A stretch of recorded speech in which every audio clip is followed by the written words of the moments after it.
এই ভিডিঅ'ৰ জৰিয়তে মুকলি বিহুত ডেকাসকলৰ নৃত্য ভংগীমাৰ বিষয়ত অলপ ক'ব খুজিছোঁ। মুকলি বিহু যৌনগন্ধি অনুষ্ঠান, সেয়ে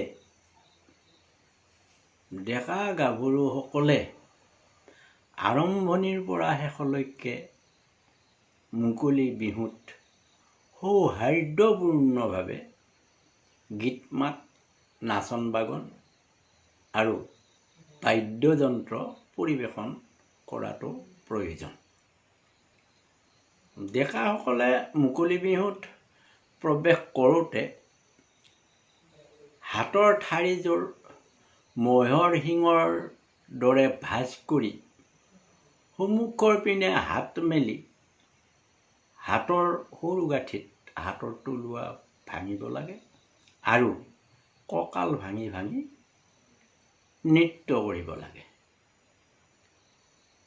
নাচনত আগবাঢ়োতে ভৰি মাটিৰ পৰা বেছি ওপৰলৈ নুতুলি ভৰি চোঁচৰাই নিয়াৰ দৰে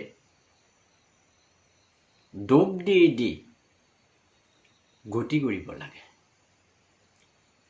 কঁকালৰ পিছপিনে হাতৰ পিঠি থৈ মুখ সোঁ নাইবা বাওঁ বাহুৰ পিনে ঘূৰাই হাতৰ বাহু ভাঙিব লাগে। হাত সোঁপিনে বাওঁ পিনে আগলৈ আৰু পিছলৈ মাৰি কঁকাল ভাঙি ভাঙি নৃত্য কৰিব লাগে।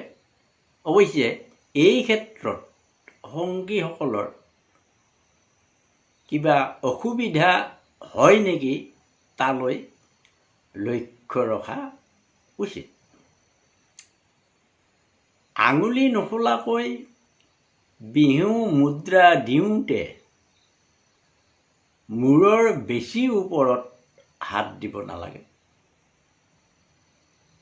ঠিক তেনেকৈয়ে অন্যান্য মুদ্ৰা অৰ্থাৎ পুষ্পক মুদ্ৰা, শতক মুদ্ৰা বা বিবাহৰ মুদ্ৰা আদি কেতিয়াও পৰিৱেশন কৰিব নালাগে।